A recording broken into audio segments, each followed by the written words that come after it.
კეთილი დაბრუნება გადაცემაში კითხეს სიმართლეს JNS-ემ. სანამ მთელი მსოფლიოს სუნთქვაშეგრული ელის რა მოხდება ისლამურ რესპუბლიკასთან დაკავშირებით, მოდით ამ კვირას დავიწყოთ სხვა საკითხით, რომელსაც მსოფლიო მოუთმენლად ელის. მსოფლიო ჩემპიონატი. ეხლა, FIFA-ს უყვარს საუბარი სპორტში ჩართულობასა და თანასწორობაზე, მაგრამ როდესაც საქმე ისლამურ რესპუბლიკა ირანს ეხება, FIFA ცლებია ზუსტად საპირისპიროს უწყობს ხელს. ეს უკვე მხოლოდ ფეხბურთს აღარ ეხება. ეს ეხება იმას, დაუჭერენ თუ არა საერთაშორისო ინსტიტუტები მხარს ირანის ხალხს, თუ იმ რეჟიმს, რომელიც მათ ავიწროებს. ამჟამად FIFA ამ გამოცდას აშკარად ვერ აბარებს. ამ კვირაში FIFA-მ გამოაცხადა, რომ ისინი კრძალავენ ისტორიულ ლომისა და მზის დროშას მომავალ მსოფლიო ჩემპიონატზე.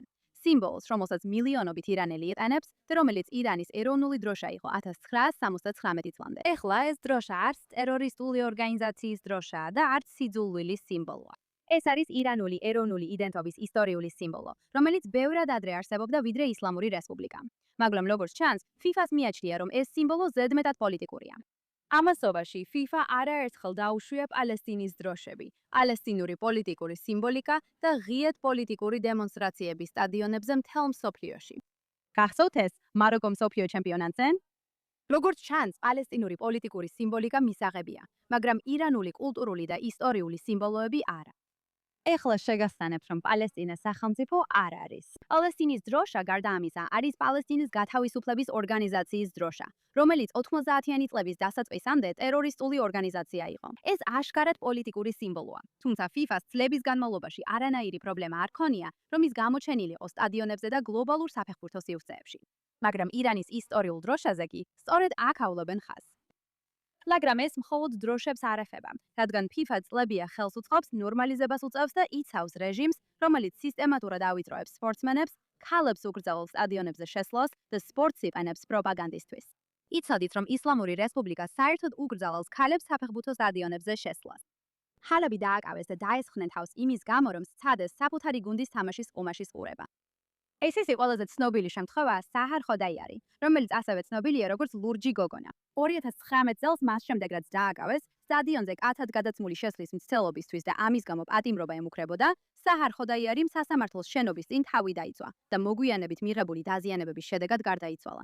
თუმცა FIFA მხოლოდ უსარგებლო განცხადებებით შემოიფარგლა და არ გადადგა რეალური ნაბიჯები გენდერული აპარტეიდის წინააღმდეგ, რომელიც გულშემატკივრების დევნას უკავშირდება. და ეს მხოლოდ გულშემატკივრებს არ ეხება. ისლამური რესპუბლიკა ასევე სასტიკად დევნის საკუთარ სპორტსმენებსაც. ნავი დაფქარი, ჩემპიონი მოჯიდავე. 2020 წელს სიკვდილით დასაჯეს ანტირეჟიმულ პროტესტებში მონაწილეობის შემდეგ. ამირ ნასერ აზადანი, პროფესიონალი ფეხბურთელი. ვორია დაფორი, ეროვნული ნაკრების ყოფილი მოთამაშე, დააკავეს მას შემდეგ, რაც პროტესტის მონაწილეთა მხარდასაჭერად საჯაროდ გამოვიდა. ირანის ყოფილი საფეხბურთო ლეგენდა ალი კარიმი, რომელიც ირანის ისტორიაში ერთ-ერთი ყველაზე საყვარელი მოთამაშეა, ღიად უჭერდა მხარს პროტესტის მონაწილეებს და ამის პასუხად რეჟიმმა ირანში მისი ქონება ჩამოართვა. ახლაც კი რაშიდ მაზაჰერი, ირანის ეროვნული ნაკრების ყოფილი მეკარე, უკვე რამდენიმე თვეა დაკარგულია მას შემდეგ, რაც დაგმო რეჟიმის მიერ 30,000-ზე მეტი ირანელის მასობრივი მკვლელობა 8 იანვარს. ამჟამად მსოფლიო ჩემპიონატის დაწესებამდე სულ რამდენიმე კვირით ადრე ირანის ეროვნული ნაკრების ყოფილი მეკარე იძულებით გააქრეს. და სად არის FIFA? ფეხბურთს პოლიტიკურს ლომისა და მზის დროშა არ ხდის. ეს თავად რეჟიმია. მათ პოლიტიკურად აქციეს, როცა ქალებს სტადიონებზე შესვლა აუკრძალეს. მათ პოლიტიკურად აქციეს, როცა ფიმელი პროპაგანდის იარაღად გამოიყენეს. მათ პოლიტიკურად აქციეს, როცა ფეხბურთელები საკუთარი ხალხის მხარდაჭერისთვის დასაჯეს. მათ პოლიტიკურად აქციეს, როცა სპორტსმენები სახელმწიფოს მარიონეტებად აქციეს მხოლოდ იმისთვის, რომ მათ შეჯიბრებაში მონაწილეობის უფლება მიეცათ. და FIFA ამას ხელს უწყობს. რატომ? შეხედე რა მოხდა ცოტა ხნის წინ ავსტრალიაში, ირანის ქალთა გუნდთან დაკავშირებით. ქალთა აზიის თასის დროს ირანელმა მოთამაშეებმა უარი თქვეს ისლამური რესპუბლიკის ჰიმნის შესრულებაზე მატჩის დაწყებამდე, რის გამოც ირანის სახელმწიფო მედიამ ისინი საჯაროდ ომის დროის მოღალატეებად გამოაცხადა. მატჩის შემდეგ რამდენიმე მოთამაშემ ავსტრალიაში თავშესაფარი ითხოვა, რადგან საკუთარი სიცოცხლის ეშინოდათ. და ავსტრალიის ფედერალურმა პოლიციამ 5 მოთამაშე სასტუმროდან გამოიყვანა და მათ რეჟიმის წარმომადგენლებს დააშორა. ავსტრალიამ მათ ჰუმანიტარული ვიზები მიანიჭა, მაგრამ ბრძოლა ამით არ დასრულებულა. ზოგიერთი მოთამაშე, ვინც თავდაპირველად უსაფრთხოებას ეძებდა, მოგვიანებით გადაწყვეტილება შეცვალა და ირანში დაბრუნდა მას შემდეგ, რაც რეჟიმმა მათ და მათ ოჯახებს დაემუქრა. ეს არის სპორტი ისლამური რესპუბლიკის პირობებში და FIFA არაფერს აკეთებს. სპორტი უნდა წარმოადგენდეს ადამიანის სრულყოფილებას და თავისუფალ კონკურენციას, მაგრამ ისლამური რესპუბლიკა მას რბილი ძალის ინსტრუმენტად იყენებს. და FIFA ძალიან კარგად იცნობს სპორტის რბილი ძალის ინსტრუმენტად გამოყენებას, განსაკუთრებით მაშინ, როცა საქმე კორუფციის გათეთრებას ეხება. Why შეიძლება დაივიწყოს ყატარის მსოფლიო ჩემპიონატის სკანდალი? 2010 წელს FIFA-მ ატარს მიანიჭა 2022 წლის მსოფლიო ჩემპიონატის მასპინძლობის უფლება. მას შემდეგ, რაც ისლამისტურმა დიქტატურამ FIFA-ს მაღალ ჩინოსნებს ნაღდი ფულით სავსე ჩემოდნები გადასცა. შემდეგ იყო 2015 წლის FIFA-ს კორუფციული საქმე. აშშ-ის ხელისუფლებამ ბრალი წაუყენა ფეხბურთის ოფიციალურ პირებსა და სპორტული მარკეტინგის ხელმძღვანელებს მასშტაბურ ქთამისა და რეკეტირების საქმეში. ასე რომ, როდესაც FIFA ეხლა იქცევა ისე, თითქოს ის არის მორალური არბიტრი, რომელიც სკვეთს, რომელი დროშები და სიმბოლოებია მისაღები, ხალხს სრული უფლება აქვს იკითხოს. ეს მართლა პრინციპების საკითხია. თუ ეს არის პოლიტიკური მოხერხებულობის, ფულისა და ისლამური რეჟიმის დაცვის საკითხი. ნახეთ, როგორ მოექცა FIFA რუსეთს შედარებისთვის. რუსეთის უკრაინაში შეჯვრის შემდეგ რუსეთის საერთაშორისო შეჯიბრებიდან მოკვეთეს. ამასთან ახლდა განცხადებები ადამიანის უფლებებზე, კანონზე და მორალურ პასუხისმგებლობაზე. ასე რომ FIFA-ს შეუძლია სახელმწიფოს წინააღმდეგ მოქმედება, როცა ამას თავად მოისურვებს. მაგრამ როცა საქმე ეხება ისლამურ რესპუბლიკას, რეჟიმს, რომელიც სიკვდილით სჯის დემონსტრანტებს, კლავს ქალებს ჰიჯაბის დარღვევისთვის, აწამებს სპორტსმენებს, რძალავს ქალებს სტადიონებზე და სპორტს იყენებს იდეოლოგიური კონტროლის იარაღად, უსწრებს FIFA ძალიან შუმად ხდება. იუელაიუე მეტი ირანელი მოითხოვს, რომ ისლამური რესპუბლიკა FIFA-ს შეჯიბრებიდან მოკვეთონ და FIFA-ს საკუთარ წესებს აქვთ სრული საფუძველი, რომ იმოქმედონ. FIFA-ს წესდების მესამე მუხლი აცხადებს, რომ FIFA ვალდებულია პატივისცეს ყველა საერთაშორისო აღიარებულ ადამიანის უფლებას და უნდა ისწრაფოდეს ამ უფლებების დაცვის ხელშეწყობისკენ. FIFA-ს წესდების მეოთხე მუხლი კრძალავს დისკრიმინაციას ქვეყნის, კერძო პირის ან ადამიანთა ჯგუფის მიმართ რასის, კანის ფერის, ეთნიკური ან ეროვნული წარმოშობის, სქესის, შეზღუდული შესაძლებლობის, ენის, რელიგიის, პოლიტიკური ან სხვა შეხედულების საფუძველზე. FIFA-ს ადამიანის უფლებათა პოლიტიკად აცხადებს, რომ FIFA-მ უნდა გამოიყენოს თავისი გავლენა, რათა დაეხმაროს ადამიანის უფლებათა დამცველებს და მედიის წარმომადგენლებს, როდესაც მათი თავისუფლებები საფრთხის ქვეშაა. აბა, როგორ უთავსებს FIFA ამას რეჟიმს, რომელიც ესეც დანაშაულებს სჩადის? ვერ უთანხმებს. ირანის ხალხი ამაზე ჩუმად არ დარჩება. ისინი არ შეწყვეტენ ლომისა და მზის დროშის ფრიალს და არ მიიღებენ FIFA-ს, როგორც რეჟიმის კულტურული კონტროლის ამსრულებელს. FIFA-მ ისლამურ რესპუბლიკას წევრობა უნდა შეუჩეროს, ხოლო FIFA-მ უნდა შეწყვიტოს ირანის ხალხის ცენზურა და არ დაიცვას ის რეჟიმი, რომელიც მათ ავიწროებს. შემდეგი, ჩვენ გვაქვს რამდენიმე მითის გასაბათილებელი, სანამ მსოფლიო მოუთმენლად ელოდება, რა ბედი ეწევა ირანის რეჟიმს. მას შემდეგ, რაც ცეცხლის შეწყვეტა დაიწყო, რეჟიმი გამუდმებით ავრცელებს მითს. თითქოს მინაფში ამერიკამ განზრახ დაუშინა გოგონების სკოლას და 100-ზე მეტი ბავშვი დახოცა. მაგრამ რაც უფრო დეტალურად დააკვირდებით ამ შემთხვევას, მით უფრო ნათელი ხდება, რომ ეს სიმართლესთან ახლოსაც კი არ არის. რეჟიმს უნდა ხალხმა იფიქროს, რომ რადგან ბავშვები დაიღუპნენ, ეს დარტყმა ომის დანაშაული იყო, მაგრამ ასე არ არის და აი რატომ.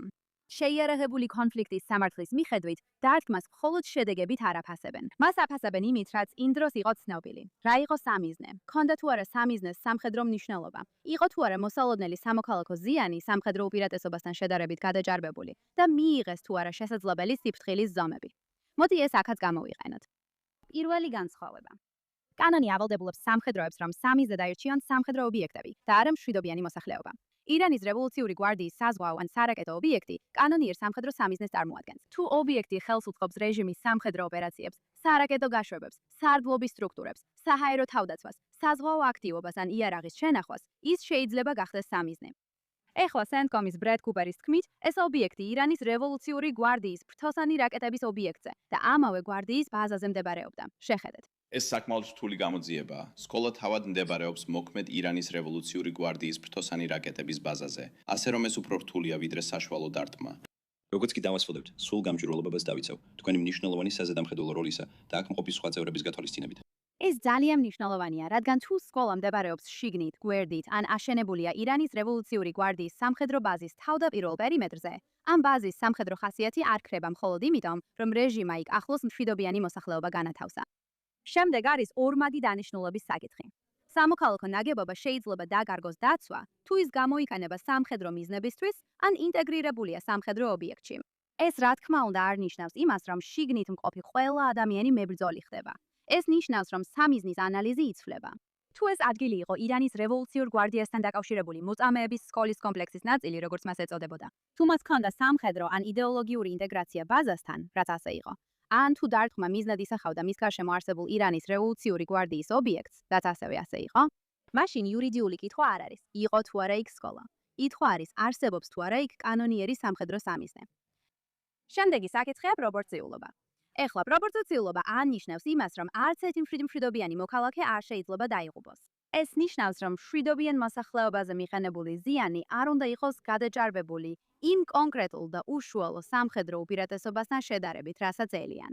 ასე რომ, თუ სამიზნე იყო ირანის რევოლუციური გვარდიის საზღვაო ან სარაკეტო ობიექტი აქტიური ომის დროს, ეს არის მაღალი ღირებულების სამხედრო სამიზნე. თუ თავდამსხმელმა ძალამ იმ დროის დაზვერვის საფუძველზე დაიჯერა, რომ სკოლა აღარ ფუნქციონირებდა როგორც სამოქალაქო სკოლა, ან რომ ბავშვები იქ აღარ იყვნენ, მაშინ დაზვერვის შერვის შეცდომა ავტომატურად არ გახდის ამ დარტყმას ომის დანაშაულად. ხოლო რა ხდება სიფრთხილის ზომებთან დაკავშირებით? კანონი მოითხოვს შესაძლო სიფრთხილის ზომებს სამოქალაქო ზიანის შესამცირებლად, მაგრამ არ მოითხოვს სრულყოფილ ინფორმაციას. თუ გამოყენებული იყო მოძველებული დაზვერვა, ეს სერიოზული საკითხია და უნდა გამოიძიონ. მაგრამ მოძველებული დაზვერვა არ ნიშნავს იმას, რომ ბავშვებს განზრახეს ხმიან თავს. და ბოლოს ცოცხალი ფარები და სამოქალაქო პირების განთავსება. თუ ისლამურმა რესპუბლიკამ განათავსა ან დატოვა ბავშვები სამხედრო ზონაში, განსაკუთრებით მას შემდეგ, რაც დაბომბვები უკვე დაწყებული იყო, ეს არ არის რეჟიმის დაცვა. ეს სინამდვილეში რეჟიმის წინააღმდეგ ბრალდებაა. კანონი არ აძლევს სამხედრო ძალას უფლებას, რომ სამოქალაქო პირებით შემოალვოს თავისი ბაზები და ამით დაიცვას ისინი. და ასევე არ აძლევს რეჟიმს უფლებას ბავშვები პროპაგანდის იარაღად აქციოს მას შემდეგ, რაც ვერ შეძლო მათი სამხედრო ობიექტიდან მოშორება. ასე რომ, იურიდიულად მთავარი საკითხი ესაა. თუ დარტყმა მიმართული იყო ირანის რევოლუციური გვარდიის სამური გვარდიის სამხედრო სამიზნეზე, თუ მოსაოდნელი სამხედრო უპირატესობა მნიშვნელოვანი იყო, თუ სამოქალაქო პირების ყოფნა ცნობილი არ იყო, ან დაყრდნობილი იყო მოძველებულ სადაზვერვო ინფორმაციაზე, და თუ განზრახვა არ იყო სამოქალაქო პირების მიზანში ამოღება, მაშინ ეს დარტყმა სავარაუდოდ კანონიერად ჩაითვლებოდა შეიარაღებული კონფლიქტის კანონების მიხედვით, თუნდაც შედეგი ტრაგიკული ყოფილიყო. მაგრამ არა. ტრაგედია ავტომატურად არ ნიშნავს ომის დანაშაულს და სამართლიან ომში სამოქალაქო პირების დავუპა ავტომატურად არ წარმოადგენს დანაშაულებრივი განზრახვის ან არასწორი ქმედების მტკიცებულებას. რადგან მინაბი უბრალოდ სადღაც მივარდნილი, შემთხვევითი სკოლა არ იყო. იმ ანგარიშებიც კი, რომლებიც რეჟიმის ვერსიას ემხრობა, აღიარებენ, რომ იმ ობიექტში მდებარე გოგონათა სკოლა, დაწყებითი სკოლა, ისტორიულად ირანის რევოლუციური გვარდიის საზღვაო ბაზის ნაწილი იყო.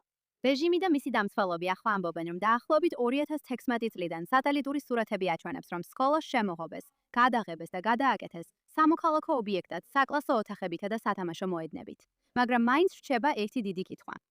რატომ იყო ბავშვთა სკოლა თავდაპირველად განთავსებული ირანის რევოლუციური გვარდიის საზღვაო და სარაკეტო ობიექტის შიგნით, მის მეზობლად ან მის თავდაპირველ პერიმეტრზე? და ეს არის პირველი სერიოზული ხარვეზი რეჟიმის ვერსიაში. ისინი სურთ, რომ მსოფლიომ დაინახოს სიტყვა სკოლა და არა სიტყვები ირანის რევოლუციური გვარდიის ბაზა. და მეორე ხარვეზი არის დროის ხაზი. მასწავლებელთა კავშირის წარმომადგენლების ამნესტის, გარდიანის, თაიმისა და ირანული წყაროების მიხედვით, ირანში დარტყმები დაიწყო დაახლოებით დილის 9:40-დან 10:00 საათამდე. ეს თავდაპირველად იყო ჩვეულებრივი შაბათი, სასწავლო დღე ირანში და დაახლოებით 10:00 საათზე მას შემდეგ, რაც დარტყმები უკვე დაწყებული იყო, ქვეყნის მასშტაბით გამოცხადდა სკოლების დახურვა და ბავშვებმა სახლებში წასვლა დაიწყეს. შემდეგ დაახლოებით 10:43-დან 10:45 საათამდე დარტყმა სკოლას მოხდა. მართალია ეს დიდი დრო არ იყო, მაგრამ მაინც გაუგებარია, რატომ იყვნენ ამდენი ბავშვი შენობაში, რომელიც ირანის რევოლუციური გვარდიის სამხედრო ბაზაზე მდებარეობდა. შემდეგი საეჭვო საკითხია ის, თუ რა იარაღი იქნა გამოყენებული. რეჟიმმა რამდენიმე ანგარიში განაცხადა, რომ სავარაუდოდ სკოლას ამერიკული თამაჰავკის რაკეტა მოხდა. ზოგიერთმა ისიც კი გაავრცელა, რომ აშშ-ის წინასწარი დასკვნები დარტყმას მოძველებულ დაზვერვას მიაწერს და არა სკოლაზე განზრახ თავდასხმას. მაგრამ შემდეგ ირანის სახელმწიფო ტელევიზიაში გამოჩნდა ირანის რევოლუციური გვარდიის ოფიცერი და აღწერა რაღაც ისეთი, რაც საერთოდ არ გავს ტომაჰავკის რაკეტას. მან თქვა, რომ დაინახა დრონები, რომლებიც უახლოვდებოდნენ და მისმა დანაყოფმა ჯერ მსუბუქი იარაღით სცადა მათი ჩამოგდება, შემდეგ კი მოიტანეს და სამფეხაზე დაამაგრეს DSHK 12.7 მმ-იანი მძიმე ტყვიამფქვევი, რათა დრონები ჩამოეგდოთ. ეს ძალიან რთულია ტომაჰავკთან შესათავსებლად. ტომაჰავკის ფრთოსანი რაკეტა სწრაფია, დაბალ სიმაღლეზე დაფრინავს და თითქმის არ ტოვებს რეაგირების დროს. თქვენ ვერ შეძლებს დაინახოთ, რომ ტომაჰავკი მოდის, შეწყვიტოთ თქვენი საქმე, გამოიტანოთ სამფეხაზე დამონტაჟებული მძიმე ტყვიამფქვევი, დააყენოთ, დაუმიზნოთ და ესროლოთ. მაგრამ ეს ბევრად უფრო შესაძლებელია ნელა მოძრავი დრონების ან ბარაჟირებადი საბრძოლო მასალების შემთხვევაში. აბა, რომელი იყო? Tomahawk-ი იყო, დრონი იყო, თუ რაღაცა სხვა. რატომ აღწერს ირანის რევოლუციური გვარდიის ოფიცერის სცენარს, რომელიც ეწინააღმდეგება რეჟიმის საკუთარ ნარატივს? და თუ რეჟიმი იარაღზე იტყუება, კიდევ რაზე იტყუება? სწორედ აქ ხდება მეც ტარდიოს ანალიზი უფრო აქტუალური და მნიშვნელოვანი. ტარდიო დამოუკიდებელი სამხედრო ანალიტიკოსია, რომელმაც ვიზუალური მტკიცებულებები და ადგილის განლაგება შეისწავლა. ის ამტკიცებს, რომ ძირითადი მედიის ანგარიშები ზედმეტად ეყრდნობა რეჟიმის წყაროებს. მისი მტკიცებულებები აჩვენებს, რომ დართვა მოხდა კომპლექსში, რომელიც არ იყო ჩვეულებრივი გოგონების სკოლა, როგორც რეჟიმი ამტკიცებს. არამედ ირანის რევოლუციური გვარდიისთან დაკავშირებული მოწამეების სკოლის კომპლექსის ნაწილი, რომელიც ინტეგრირებული იყო ირანის რევოლუციური გვარდიის საზღვაო და სარაკეტო ბაზასთან. ტარდიომ ასევე გამოაქვეყნა დაზიანებული შენობის შიგნიდან გადაღებული სურათები, რომლებშიც ჩანს სამხედრო მემორიალები და მოწამეების მასალები, რომლებიც ირანის რევოლუციურ გვარდიას უკავშირდება. რა საქმე აქვს ასეთ რამეს ბავშვების სკოლაში? და ეს მიგვიყვანს რეჟიმის ვერსიის მეოთხე ხარვეზამდე. როგორც ჩანს, ამ ადგილს ორმაგი დანიშნულების ისტორია აქვს, დაზეც რეჟიმს ნამდვილად არ უნდა ისაუბროს. მაშ, რატო უნდა დაიჯეროს ვინმემ ისლამური რესპუბლიკის განცხადებები უპირობოდ?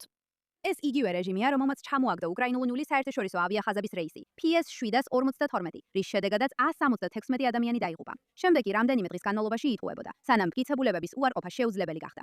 ეს იგივე რეჟიმია, რომელმაც იანვრის 89 რიცხვების პროტესტების დროს ასობით ბავშვი მოკლა და მას შემდეგ კიდევ უფრო მეტი სიკვდილით დასაჯა. და სწორედ აქ ისე ვერ გაართვა თავის საერთაშორისო მედიამ. რადგან ამ ამბის პასუხისმგებლიანი გაშუქება იქნებოდა იმის თქმა, რომ მინახში სკოლაში მშვიდობიანი მოსახლეობის მასობრივი მსხვერპლის შესახებ ცნობებია. ამ ადგილს აქვს ისტორია, რომ ის ირანის რევოლუციური გვარდიის საზღვაო ბაზის ტერიტორიაზე მდებარეობს. ამის ნაცვლად გაშუქების დიდი ნაწილი გადაიქცა იმაში, რომ ამერიკამ სკოლაში გოგონები დაბომბა და სწორედ ასე მუშაობს ისლამური რესპუბლიკის პროპაგანდა. ასე რომ დიახ, ეს შემთხვევა უნდა იქნას გამოძიებული. თუ დამიზნების შეცდომა იყო, თქვით ეს. თუ მოძველებული დაზვერვის ინფორმაცია გამოიყენეს, თქვით ეს. თუ მშვიდობიანი მოქალაქეები დაიღუპნენ, აღიარეთ ეს. მაგრამ ნუ მისცემთ ისლამურ რესპუბლიკას უფლებას, რომ რთული და შესაძლოა თავად რეჟიმის მიერ გამოწვეული ტრაგედია პროპაგანდის გამარჯვებად აქციოს. რადგან მთავარი კითხვა ისაა, რატომ ფუნქციონირებდა სკოლა საერთოდ ირანის რევოლუციური გვარდიის სამხედრო ბაზაზე? რატომ აღწერა თავად რეჟიმის ოფიცერმა დრონები, როცა რეჟიმი ამტკიცებს, რომ ეს Tomahawk-ი იყო? რატომ ამცირებენ ამ ადგილის სამხედრო ისტორიის მნიშვნელობას? რატომ იყვნენ ბავშვები იქ მას შემდეგ, რაც დაბომბვა დაიწყო და ყველა სკოლა დაიხურა? რატო ენდობა დასავლური მედია რეჟიმს, რომელმაც ადრე მასობრივი მსხვერპლის შესახებ იცრუა? და რატომ აძლევენ უფლებას იმავე რეჟიმს, რომელიც უდანაშაულო ირანელ ბავშვებს ხოცავს, ახლა მათი დამცველის როლში წარსდგეს? ეს არის ნამდვილი ამბავი და არა რეჟიმის ხაბარი. ეხლა გადავდივართ ამ კვირის რუბრიკაზე. კარგი, ცუდი და უშნო. დავითქვათ ჩვენი კვირის ცუდი ამბით, რომელიც ძალიან უხერხულია. ნიუ-იორკის ქალაქის კონტროლიორი და კონგრესის კანდიდატი ბრედ ლანდერი ცოტა ხნის წინ ეწვია მეჩეთს κουინსში, სადაც მან ყურანის აიათი წაიკითხა, რომელიც ქრისტიანებს აყენებს შეურაცხყოფას. მან ისაუბრა სურვილზე, რომ კონგრესში ითანამშრომლოს ილჰან ომართან და რაშიდა ტლაიბთან.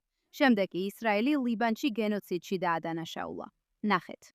მე მჯერა, როგორც ამაყი ებრაელი ნიუ-იორკელელი, რომ ისრაელის გენოციდი ღაზაში არის შებილწვა, არის დარღვევა იმ გაგებისა, რომ ყველა ადამიანი შექმნილია ღმერთის ხატად. ყოველი პალესტინელი ბავშვი ღაზაში ისეთივე ღვთაებრივია, როგორც ჩემი საყვარელი შვილები. ამიტომ დიახ, კონგრესში მე აღარ მივცემ ხმას ისრაელისთვის აშშ-ს სამხედრო დახმარების გაწევაზე, არც იმ ბომბებს, რომლებიც ანადგურებენ საავადმყოფოებსა და სკოლებს ღაზაში, არც ოკუპაციას ლიბანში, რომელიც ახლა ჩემი აზრით სამწუხაროდ შესაძლოა გენოციდისკენ მიდის.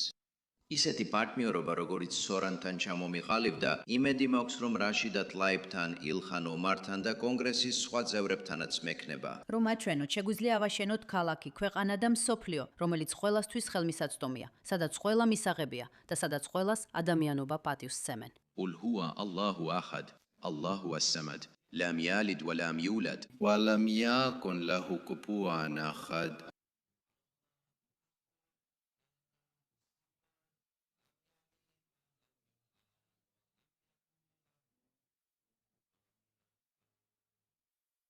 დიდი მადლობა, რომ დღეს მიმიღეთ. პირველ რიგში ეს მთელი როგორც ებრაელი წარმოდგენა უბრალოდ სასაცილოა. არის რაღაცა განსაკუთრებულად საზიზღარი, ესეც უხერხემლო მშიშრებში, რომლებიც საკუთარ ებრაულ იდენტობას იყენებენ იმისთვის, რომ ლეგიტიმაცია მიანიჭონ ცილის წამებებს მსოფლიოს ერთადერთი ებრაული სახელმწიფოს წინააღმდეგ.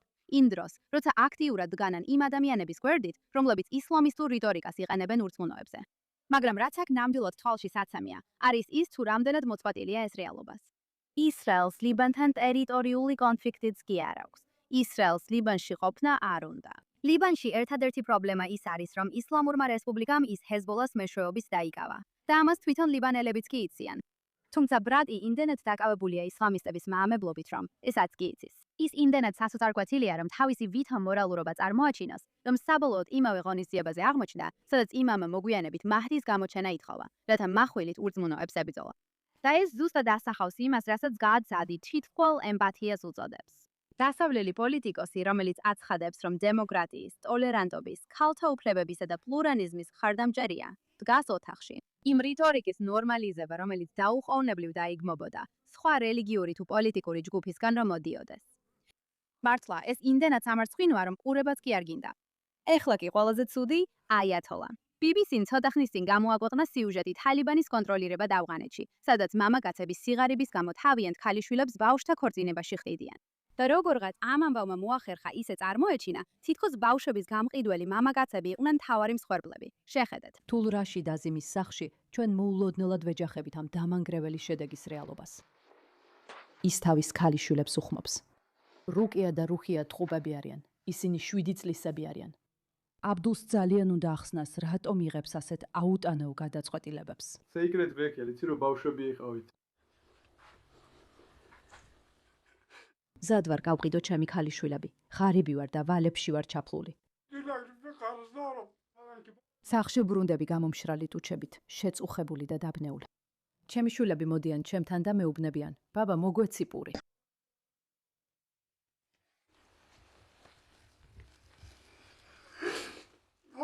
მაგრამ რა შემიძლია მივცე? სად არის სამუშაო, რომ შემეძლოს ფულის შოვნა? ტკივა გული, მაგრამ ეს ერთადერთი გზაა, რომ ჩემი სხვა შვილები ვკვებო. აბდული. ამბობს მხოლოდ BBC-ს IETL-ს შეეძლო ასეთი საზიზღარი, საძაგელი და არაადამიანური ქცევა ასე წარმოეჩინა და პატარა გოგონების სექსუალურ მონობაში გაყიდვაზე პასუხისგებელი კაცები მსხვერპლება წარმოეჩინა. ეს ღორები მსხვერპლები არ არიან, მსხვერპლები გოგონები არიან. მაინც BBC განსაკუთრებულად ბევრ დროს უთმობს მამების ადამიანურად წარმოჩენას, მათ ბრძოლებს, ემოციებსა და რთულ არჩევანებს. მაშინ როცა ნამდვილი ბავშვი მსხვერპლები თითქმის ფონურ პერსონაჟებად იქცნენ. მართლა? სამწუხაროდ, ეს არის ნიმუში, რომელსაც კვლავ ხედავთ ისლამისტური საზოგადოებების დასავლურ მედიაში გაშუქებისას. არსებობს წარმოუდგენელი თავის არიდება იმისა, რომ მორალურად დაუპირისპირდნენ იმას, რასაც ეს რეჟიმები ქალებსა და გოგონებს უკეთებენ. ყველაფერი კი გადატანილია სიღარიბეზე, კულტურაზე ან სირთულეზე. მაგრამ ბავშვი პატაძლების საკითხში არაფერია რთული. თალიბანმა ქალები საზოგადოებრივი ცხოვრებიდან გააქრო. აკრძალა გოგონებისთვის სკოლაში სიარული, მუშაობა, საუბარი და შექმნა სისტემა, სადაც ქალები საკუთრებად მიიჩნევიან. ეს უნდა ყოფილიყო მთავარი აქცენტი. ამის ნაცვლად BBC-მ ყურადღება გაამახვილა მამაკაცებზე, რაცებზე, რომლებიც პატარა გოგონებს ხდიდიან და ეს საშინელებაა. და ეხლა ბოლოს და ბოლოს ამ კვირის კარგი ამბავი შესანიშნავი სიახლე. ებრაელთვოძულე კონგრესის წევრმა თომას მასიმ წააგო პრაიმერი კენტუკიში, რამაც გამოიწვია ისტერიული ნერვული აშლილობა. ახალი ანტისემიტებისგან მემარჯვენე ფლანგზე, რომლებიც რა თქმა უნდა ადანაშაულებენ ებრაელებს, AIPAC-ს და ყველას. მაგრამ რეალური ამომრჩევლები, რომლებსაც როგორც ჩანს ისინი საკმარისად არ სცემენ პატივს, რომ იფიქრონ, თავად შეუძლიათ მიიღონ გადაწყვეტილებები. თვეების განმავლობაში მთელი ეს ტაკერ კარლსონის ეკოსისტემა არც მონერდა საკუთარ თავს, რომ რესპუბლიკელი ამომრჩევლები, განსაკუთრებით ქრისტიანები, ისრაელის წინააღმდეგ იყვნენ განწყობილნი. შემდეგ რეალური ამომრჩევლები გამოჩნდნენ. მასიმ წარმოადგენდა კენტუკის მეოთხე ოლქს, რომელიც ერთ-ერთი ყველაზე სტაბილურად კონსერვატიული, ქრისტიანული და პროისრაელური ოლქია ქვეყანაში. და რას აკეთებდა მასი? მან თავისი მთელი პოლიტიკური ბრენდი გადაიქცია ისრაელზე, AIPAC-ზე, უცხოურ გავლენაზე და ამერიკელი ებრაელების დემონიზაციაზე აკვადებად. შედეგად მან თითქმის 10 ქულით წააგო. მაშინვე დაიწყო ისტერიკა. თაგერ კარლსონი ინტერნეტში გამოვიდა და ამტკიცებდა, რომ ისრაელის ლობინ თომას მასი გაანადგურა. სხვა ადამიანებმა ონლაინ alt-right ეკოსისტემაში დაიწყეს ხვირილი. თითქოს AIPAC-მა იყიდა არჩევნები. თითქოს კენტუკის ევანგელისტი რესპუბლიკელები უბრალოდ უგონო რობოტები არიან, რომლებსაც საკუთარი პოლიტიკური შეხედულებები არ აქვთ. მაგრამ პოლიტიკა ასე არ მუშაობს. ვერ გაატარებს ლები ისრაელის კრიტიკაში ამერიკის ერთ-ერთ ყველაზე პროისრაელ რესპუბლიკურ ოლქში და შემდეგ გაუცებული იყო, როცა ამომრჩევლები უარს გეტყვიან. ეს რა თქმა უნდა არ ნიშნავს, რომ ისრაელი იყო ამ არჩევნების მთავარი საკითხი, მაგრამ პოლიტიკა კოალიციების მათემატიკაა და ონლაინ კომენტატორებმა სრულიად არასწორად შეაფასეს კონსერვატიული ამერიკა. კიდევ ერთხელ, მაგრამ გულწრფელად რომ თქვა, მასის აშშ-ის კონსტიტუციის პირველი შესწორებით манипуლირება ყოველთვის სრული ხუმრობა იყო. ხუმრობა იყო. გულისხმობ იმას, რომ ეს ის ადამიანია, ვინც წლები ატარებდა ყველას ლექციებს, სიტყვის თავისუფლებაზე, ღია დებატებზე და ცენზურის წინააღმდეგობაზე, მაგრამ მან წინასწარ დამბლოკა X-ზე, სანამ ოდესმე მასთან ურთიერთობა მქონდა, რადგან ეზიზღება ებრაელები. აი ეს ხდის მას ესეც საზიზღარ თავლითად. ის თავს ასაღებს სიტყვის თავისუფლების ქადაგებლად, მაგრამ როგორც კი დაინახავს ამერიკელ ქალს, ისეთი რწმენით, რომელიც არ მოსწონს, მაშინვე იმალება ბლოკის ღილაკის უკან და ეწინააღმდეგება საკუთარ სოციალურ მედიის პოლიტიკას, რომელიც თითქოს იცავს სიტყვის თავისუფლებას და კრძალავს შეხედულებების თისბის დისკრიმინაციას. ლაჩარი. მაშინაც კი, როცა წააგო და სიტყვით გამოვიდა, გამოჩნდა მისი უცნაური აკვიატება ებრაელებზე. შეხედეთ.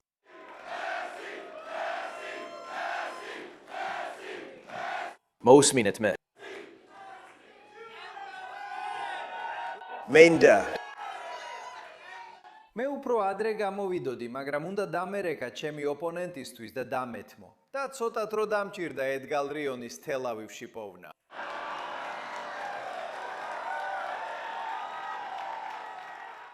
მას შეეძლო ესაუბრა ეკონომიკაზე, ადგილობრივ საკითხებზე, ან თუნდაც დონალდ ტრამპზე, მაგრამ ამის ნაცვლად ისევ დაუბრუნდა ანტისემიტურ შეთქმულებებს ყოველგვარი მტკიცებულების გარეშე, რადგან ეს მოძრაობა სინამდვილეში ამერიკის პირველ ადგილზე დაყენებაზე არასაზე არ არის. აი რატომ მეგობრობს მასი ირანის ისლამური რესპუბლიკის ვაშინგტონელი წარმომადგენლის ტრიდა პარსისთან და რატომ დაუჭირა მას მხარი პროისლამური რესპუბლიკის ლობისტურმა ჯგუიაკმა ჯგუფმა ნაიაკმა. მაშინაც კი მასის ყოფილმა შეყარებულმა საჯაროდ დაადანაშაულა ის, რომ ირანის ისლამური რესპუბლიკისგან ფულს იღებდა. რეალობა ისაა, რომ მასის კონსტიტუცია არ აინტერესებს. ის შეუთქმერებელიცაა და ხელმოცარულიაცაა და მისი ანტისემიტიზმი არც კი არის დაფარული. მან არაერთხელ გაავრცელა საშიში ტყუილები ორმაგი ერთგულების შესახებ, სიონიზმსა და უცხოურ გავლენაზე. მან გააზიარა პოსტები, რომლებიც მიანიშნებდა, რომ კონგრესს სიონიზმი ამერიკულ პატრიოტიზმზე მეტად აინტერესებს. მასისთან დაკავშირებულმა PAC-მა ასევე გაუშვა რეკლამა, რომელიც ებრაელ დონორ პოლ სინგერს ესახებოდა და მის გამოსაკვეთად დავითის ვარსკვლავი გამოიყენეს. და მან სამიზნედ აქცია ცნობილი ამერიკელი ებრაელები. დაბლოკა ისინი თავის ოფიციალურ ანგარიშზე, რითაც დაარღვია მათი პირველი შესწორების დაცული უფლებები. ენტუკის ამომრჩევლები აშკარად არ ენდობოდნენ თომას მასის ამ მთელ სპექტაკლს, რადგან ებრაელთა სიძულვილი წაგებულების იდეოლოგია. და თომას მასი, შენ ნამდვილად დამარცხებული ხარ. კარგია რომ მოგიშორეთ, ებრაელთა მოძულევ. და ამით ამ გვერდისთვის ეს ყველაფერი იყო. მომავალ კვირას დაუბრუნდები ახალი ამბებით, რომლებიც აუცილებლად უნდა იცოდეთ. და როგორც ყოველთვის, თუ გაქვთ რაიმე ინფორმაცია ჩემთვის, თავისუფლად დამიკავშირდით X-ზე Emily K. Schroeder-ის სახელზე, ან Instagram-ზე Emily in Tel Aviv-ის სახელზე. მანამდე, მომავალ კვირას შეგხვდებით გადაცემაში კითხე სუბტუც JNS TV-ზე.